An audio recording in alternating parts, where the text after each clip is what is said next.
সম্মানিত উপস্থিতি, রাতের বেলার একটা আমলের কথা বলবো।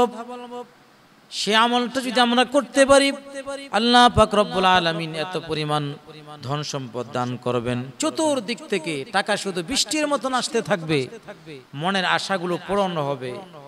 আল্লাহ পাক রব্বুল আলামিন অভাব অনটনে আমাকে রাখবেন না, জীবনে কোনোদিন অভাব অনটন আমাকে স্পর্শ করবে না, এবং কঠিন দুঃখ দুর্দশা টেনশন থেকে আল্লাহ পাক রব্বুল আলামিন হেফাজত করবে। আজকে আমরা আমল করি, কিন্তু আমলের উপরে পরিপূর্ণ আস্থা এবং বিশ্বাস নাই। পরিপূর্ণ আস্থা এবং বিশ্বাসের সাথে যদি আমল করতে পারি, আল্লাহ পাক রব্বুল আলামিন আমাদেরকে ফলাফল দান করবেন। কারণ আল্লাহ পাক রব্বুল আলামিন শক্তিশালী। ইন্নাল্লাহা আলা কুল্লি শাইইন কাদির। আল্লাহ পাক রব্বুল আলামিন সর্ব বিষয়ে ক্ষমতাবান, শক্তিশালী। এজন্য বিশ্বাসের সাথে আমাদেরকে আমল করতে হবে।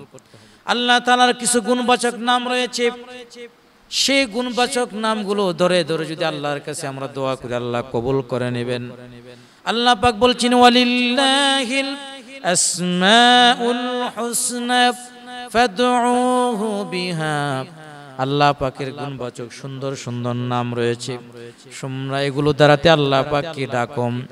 আল্লাহ পাকের ৯৯টা নামের ভিতরে একটা নাম হলো আশ-শাকুর।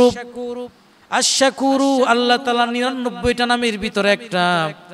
এই নামটা ধরে আল্লাহকে যদি আমরা ডাকি, ইয়া শাকুর, আমলটা আমরা করব আল্লাহ তাআলার এই সিফাতি নাম, ইয়া শাকুরু, ইয়া শাকুর। এর অর্থ হলো কৃতজ্ঞতা প্রকাশকারী। কারণ আল্লাহ পাক রব্বুল আলামিন আমাদের কি দান করবেন, তিনি ছাড়া তো আমাদের দানকারী কেউ নাই। কারণ অল্প আমল আল্লাহ পাক রব্বুল আলামিন অধিক দান করেন।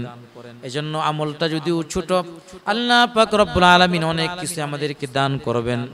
যদি আমরা গরিব হয়ে থাকি, নিঃস্ব হয়ে থাকি, হতদরিদ্র হয়ে থাকি, অর্থনৈতিক একেবারে দুর্বল, একেবারে অকেজো, যদি আমরা প্রতিদিন ৫০০ বার এই আমলটা করতে পারি, আল্লাহ পাক রব্বুল আলামিন আমাদেরকে অর্থনৈতিক স্বাবলম্বী দান করবেন। সুবহানাল্লাহ। অর্থনৈতিক স্বাবলম্বী আল্লাহ পাক রব্বুল আলামিন দান করবেন। কোটি কোটি টাকার মালিক আল্লাহ পাক রব্বুল আলামিন আমাদেরকে বানায়া দিবেন। এরপরে যারা দুর্বল, যারা একেবারে দুর্বল, তারা প্রতিদিন ৪১ বার পানিতে পড়ে, ওই পানিতে ফু দিয়ে আমরা পান করব, আল্লাহ পাক রব্বুল আলামিন দুর্বলতা দূর করে দিবেন।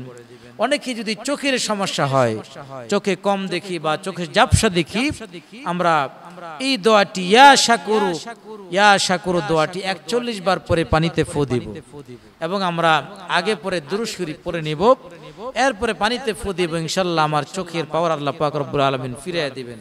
কারো যদি কলব নষ্ট হয়ে যায়, পাপের কারণে, পাপাচারে লিপ্ত হওয়ার কারণে কলব বরবাদ হয়ে গেছে, তার এই আমলটি করে পানি পান করব, আল্লাহ পাক রব্বুল আলামিন আমাদের কলবকে পরিবর্তন করে দিবেন। গুমরাহি আল্লাহ পাক রব্বুল আলামিন দূর করে দিবেন। কারণ গুমরাহি থেকে হেদায়েত দান করার একমাত্র মালিক হচ্ছেন আল্লাহ। এই জন্য আল্লাহর কাছে আমরা প্রার্থনা করব, আর এই আমলটি আল্লাহর কাছে করব। তাহলে বিশ্বনবী সাল্লাল্লাহু আলাইহি সাল্লামের শিখানো আল্লাহ তাআলার ৯৯টা নামের ভিতরে ইয়া শাকুরু, ইয়া শাকুরু এই নামটি আমরা পড়ব। আল্লাহ পাক রব্বুল আলামিন টাকা পয়সার মালিক বানায় দিবেন। আল্লাহ পাক আমাদের মনের আশাগুলো পূরণ করে দিবেন। জীবনে কোনোদিন অভাব আমাদেরকে স্পর্শ করবে না।